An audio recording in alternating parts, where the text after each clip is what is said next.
आरा में चलती ट्रेलर में आग लगने से अफरा तफरी मच गई। बेहिया रोड स्थित नया टोला के पास ट्रेलर के केबिन में शॉर्ट सर्किट होने से आग लग गई। आग लगते ही चालक ने कूदकर अपनी जान बचाई। स्थानीय लोगों की सूचना पर मौके पर पहुंची 2 दमकल की गाड़ियों ने आग पर काबू पाया। सरायकेला के आदित्यपुर औद्योगिक क्षेत्र में धर्मकांटा के पास हाई टेंशन तार की चपेट में आने से एक लॉजिस्टिक कंटेनर में आग लग गई। हादसे में कंटेनर चालक गंभीर रूप से घायल हो गया। घटना के बाद इलाके में अफरा तफरी मच गई। धनबाद के अंबे आउटसोर्सिंग में डोजर ऑपरेटर की जिंदा जलने से मौत हो गई। पीड़ित अग्नि प्रभावित क्षेत्र में ड्यूटी कर रहा था। इसी दौरान बारिश होने से आग लगी, जिसके कारण उनका डोजर जमीन में धंसने लगा। जान बचाने के लिए मशीन से उतरकर भागते समय वो बुरी तरीके से झुलस गए। पटना में पुणे दानापुर स्पेशल ट्रेन में यात्री ने बेल्ट में फांसी लगाकर हत्या कर ली। घटना के बाद मौके पर हड़कंप मच गया। जानकारी के बाद आरपीएफ और जीआरपी की टीम मौके पर पहुंची और शव को कब्जे में लिया। घटना के कारणों का अब तक पता नहीं। एफएसएल की और पुलिस की टीम मामले की जांच में जुटी। सिमडेगा में जहरीले सांप के काटने युवती की मौत। घटना बोलबा प्रखंड के कुदुरमुंडा गांव की है। युवती अपने घर पर जमीन पर सोई थी। इसी दौरान एक जहरीला सांप उसे काट लिया। घटना के बाद अस्पताल लाते वक्त युवती ने दम तोड़ दिया। पटना के बेउर थाना क्षेत्र में जमीन विवाद को लेकर एक युवक की गोली मारकर हत्या कर दी गई। हरिंचक रोड इलाके में अपराधियों ने युवक को गोली मारी, जिसके बाद अस्पताल ले जाने पर डॉक्टरों ने मृत घोषित कर दिया। परिजनों ने गांव के लोगों पर हत्या का आरोप लगाया है। जामताड़ा के फतेहपुर थाना क्षेत्र में शुक्रवार रात एक बड़ी लूट की घटना हुई। हथियारबंद बदमाशों ने जेवर कारोबारी के मालिक को निशाना बनाया और उनसे लाखों रुपए के सोना चांदी से भरा बैग लूट लिया और मौके से फरार हो गए। घटना के बाद से पूरे इलाके में दहशत का माहौल है। गुमला में प्रेम प्रसंग में नाबालिग किशोर किशोरी ने कीटनाशक खा लिया। किशोरी को रिम्स रेफर किया गया, लेकिन उसकी मौत हो गई, जबकि किशोर का सदर अस्पताल में इलाज चल रहा है। किशोरी की मां ने दुष्कर्म के बाद हत्या करने का आरोप लगाया है। बोकारो के कोऑपरेटिव कॉलोनी स्थित एक अस्पताल में मरीज की मौत हो गई। मरीज की मौत के बाद परिजनों ने जमकर हंगामा किया और अस्पताल प्रबंधन पर लापरवाही का आरोप लगाया। आरोप है कि लगातार 4 बार नींद का इंजेक्शन दिए जाने के कारण मरीज की मौत हो गई। चाईबासा में जंगली भालू का आतंक देखने को मिला। 2 दिन में लगातार 2 घटना सामने आई, जबकि एक सप्ताह में भालू के हमले की 3 घटना हुई है। इसी सप्ताह सैतवा क्षेत्र में भी जंगली भालू ने महिला पर हमला कर उसे गंभीर रूप से घायल कर दिया था। गिरिडीह के गांवा थाना क्षेत्र में पुलिस पेट्रोलिंग करने गई गाड़ी अचानक नदी के तेज बहाव में फंस गई। हालांकि समय रहते जेसीबी मशीन की मदद से वाहन सुरक्षित बाहर निकाल लिया गया, जिससे एक बड़ा हादसा टल गया। इस पूरी घटना का वीडियो अब सोशल मीडिया पर तेजी से वायरल हो रहा है। मुजफ्फरपुर में आपसी विवाद को शांत कराना एक सामाजिक व्यक्ति को भारी पड़ गया। रामपुर हरी थाना क्षेत्र के नरमा गांव में भोज के दौरान हुए झगड़े को लेकर 40 साल के शत्रुघ्न महतो की दबंगों ने घर में घुसकर बेरहमी से हत्या कर दी। घटना के बाद आरोपी फरार हो गए। साहिबगंज में 2 बाइक की आमने सामने हुई टक्कर में 3 लोगों की मौत हो गई, जबकि एक युवक की हालत गंभीर है। बोरियो 3 पहाड़ मेन रोड पर चतरा धोगड़ा के पास ये घटना हुई। पुलिस ने दोनों बाइक को जब्त कर लिया है और शव को पोस्टमार्टम के लिए भेज दिया है। रांची के रिम्स में पीजी फर्स्ट ईयर के छात्र डॉक्टर सानू सनल बरवार की संदिग्ध परिस्थितियों में मौत हो गई। शव कटहल मोड़ स्थित उनके आवास से बरामद किया गया। फिलहाल मौत के कारणों का खुलासा नहीं हो सका है। पुलिस मामले की जांच कर रही है। अररिया में जमीन विवाद में एक बुजुर्ग की हत्या कर दी गई। घटना रानीगंज थाना के भिट्टा गांव की है। आरोप है कि विवादित जमीन को लेकर बद्री ऋषि देव की हत्या कर दी गई है और उनके घर में आग लगा दी गई। जमीन बिक्री के बाद आरोपी पक्ष लगातार धमकी दे रहा था। मामले में पुलिस ने 4 आरोपियों को गिरफ्तार किया है। बगहा के बथवरिया थाना क्षेत्र में पेड़ से लटके मिले युवक के शव मामले का पुलिस ने खुलासा किया है। यह आत्महत्या नहीं बल्कि सुनियोजित हत्या थी। पत्नी से बातचीत को लेकर नाराज पति ने अपने साथियों के साथ मिलकर युवक की हत्या कर दी थी और शव को पेड़ से लटका दिया था। पुलिस ने आरोपी पति को गिरफ्तार कर लिया। भागलपुर में विशेष उत्पाद न्यायालय ने अवैध विदेशी शराब के कारोबार से जुड़े मामलों में अभियुक्त को दोषी करार दिया। न्यायालय ने दोषी को 8 साल के कारावास की सजा सुनाई। विशेष उत्पाद न्यायालय के न्यायाधीश शिव कुमार शर्मा ने सोनू कुमार गोंड को सजा सुनाई। मधेपुरा में दुष्कर्म के दोषी को आजीवन कारावास की सजा सुनाई गई। पॉक्सो कोर्ट ने न्यायाधीश अमित पांडे ने आरोपी सुनील को सजा सुनाई, साथ ही 50,000 रुपए जुर्माना का भी दंड लगाया। मामला 2018 का था, जिसमें नाबालिग से दुष्कर्म किया गया था। फैसले के बाद दोषी को जेल भेजा गया।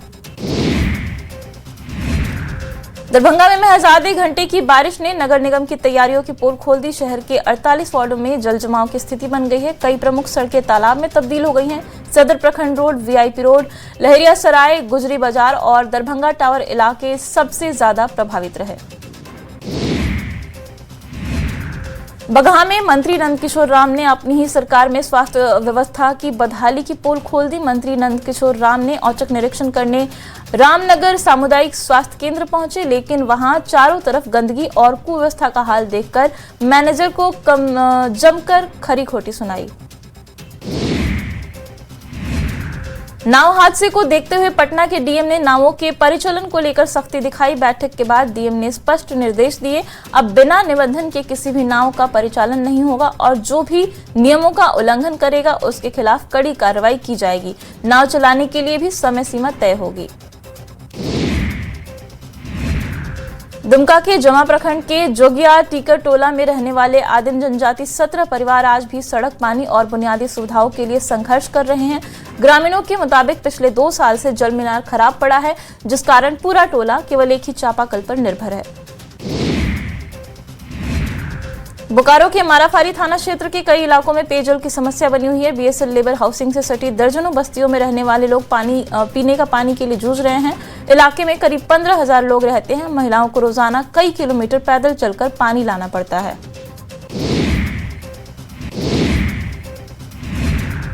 जमुई के केकेएम कॉलेज में अखिल भारतीय विद्यार्थी परिषद के छात्रों ने विभिन्न समस्याओं को लेकर प्रदर्शन एवं नारेबाजी की। प्रदर्शन कर रहे छात्रों ने यूजी सेमेस्टर परीक्षा फॉर्म वेरिफिकेशन में कॉलेज प्रशासन की लापरवाही और आवश्यक दस्तावेज जमा कराने के बावजूद विद्यार्थियों को एक ही काम के लिए 3-4 बार चक्कर लगाने का आरोप लगाया। भोजपुर पुलिस ने चोरी के मामले का खुलासा करते हुए 4 आरोपियों को गिरफ्तार किया है। पुलिस ने गिरफ्तार अभियुक्तों की निशानदेही पर चोरी किए गए 2,700 रुपए सिक्के भी बरामद किए हैं।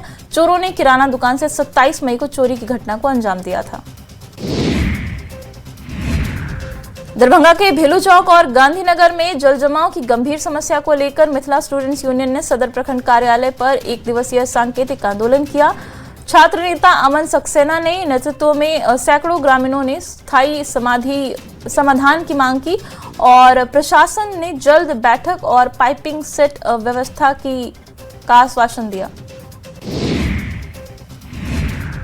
रांची में पुलिस ने गोंडा थाना क्षेत्र में अपार्टमेंट में छापेमारी की। इस दौरान पुलिस ने अवैध नेटवर्क का खुलासा किया और 5 लोगों को गिरफ्तार किया। 5 गिरफ्तार लोग साइबर ठग थे, जो राहुल दुबे जैसे अलग अलग गैंग के नाम पर कारोबारियों को डरा धमकाकर रंगदारी मांगते थे। गोपालगंज में पुलिस और कुख्यात अपराधी के बीच मुठभेड़ हुई। घटना नगर थाना क्षेत्र के बंजारी बाईपास की है। मुठभेड़ में 50,000 का इनामी अपराधी आकाश कुमार गोली लगने से जख्मी हो गया। अपराधी के दोनों पैर में गोली लगी और इलाज के लिए सदर अस्पताल में भर्ती कराया गया। सासाराम के डेहरी में जिला प्रशासन ने 6 से ज्यादा कोचिंग संस्थानों को बंद करा दिया है। जांच में पाया गया कि कई कोचिंग बेसमेंट में बिना सुरक्षा मानकों और बिना रजिस्ट्रेशन के चल रहे थे। प्रखंड शिक्षा पदाधिकारी ने बताया कि पाली मोहल्ले में 5 कोचिंग सेंटर बंद किए गए। दरभंगा में लहरिया सराय के नाका नंबर 6 इलाके में पुलिस ने प्रतिबंधित कोडीन युक्त कफ सिरप और भारी मात्रा में नकदी बरामद की। तलाशी के दौरान 45 बोतल कफ सिरप और करीब 24,97,000 रुपए नकद मिले।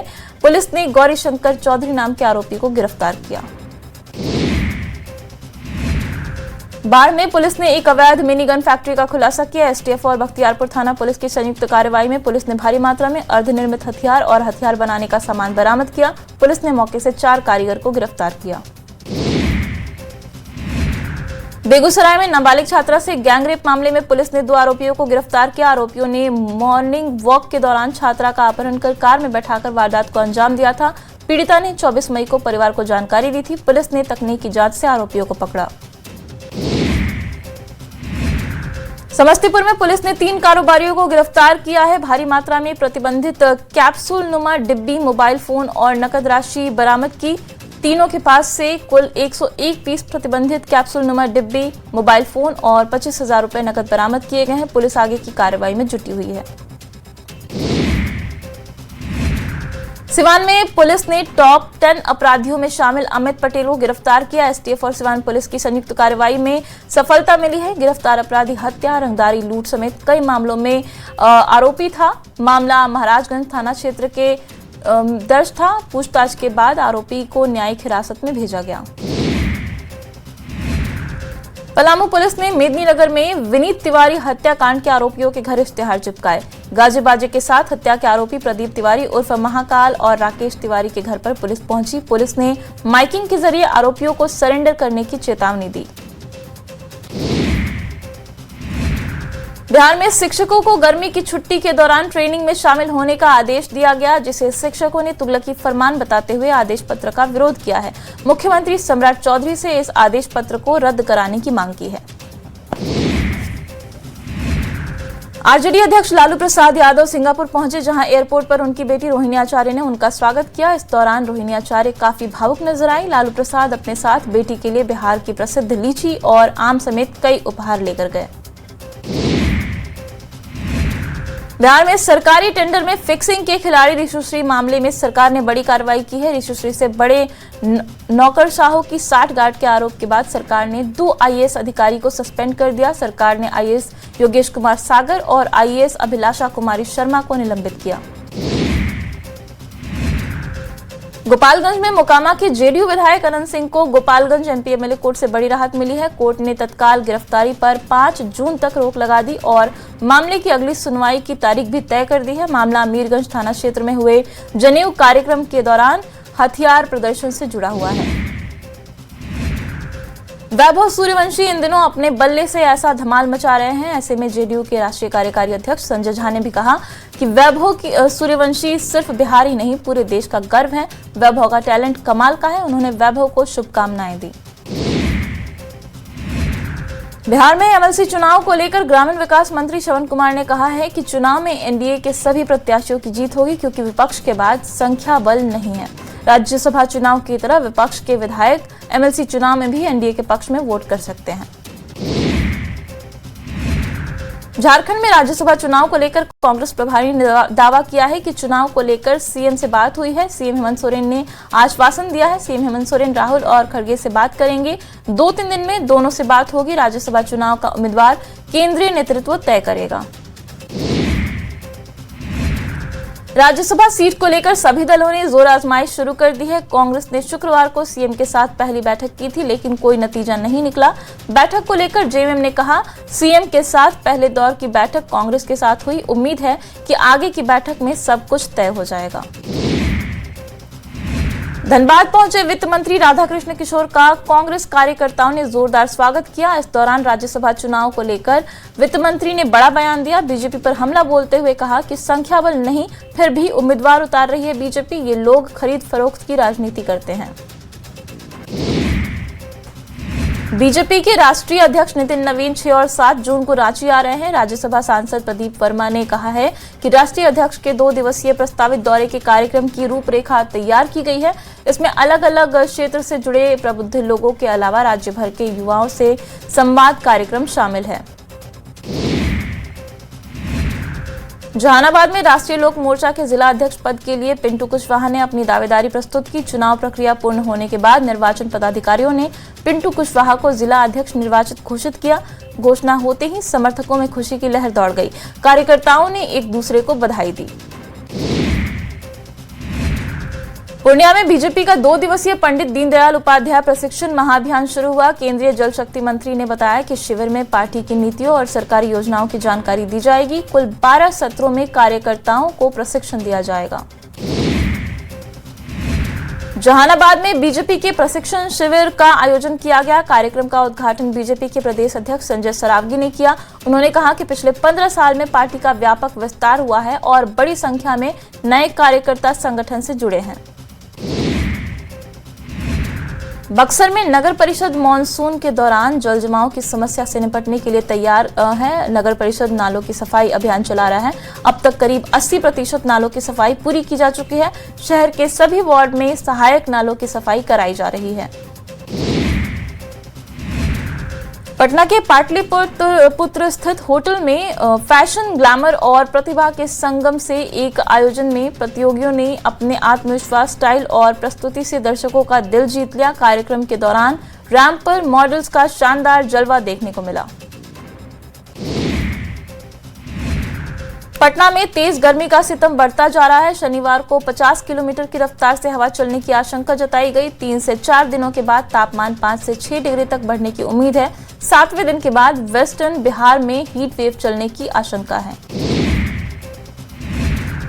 पटना में स्ट्रीट फूड को बढ़ावा देने के लिए कई जगहों पर फूड हब विकसित किए जा रहे हैं। जेपी गंगा पथ के किनारे आकर्षक दुकानों का निर्माण किया जा रहा है, जहां लोगों को साफ सुथरे माहौल में स्वादिष्ट व्यंजन मिलेंगे। अटल पथ के पास भी स्ट्रीट फूड हब की तस्वीर तेजी से उभर रही है।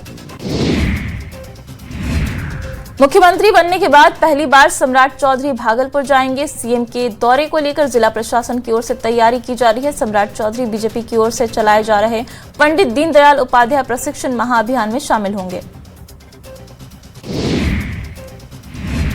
मोतिहारी में भारत नेपाल सीमा के पास रक्सौल क्षेत्र में कानून व्यवस्था को बेहतर बनाने के उद्देश्य से चंपारण रेंज के डीआईजी हरकिशोर राय ने थाने का निरीक्षण किया। इस दौरान उन्होंने थाने की विधि व्यवस्था, अनुशासन और लंबित मामलों की बारीकी से समीक्षा की।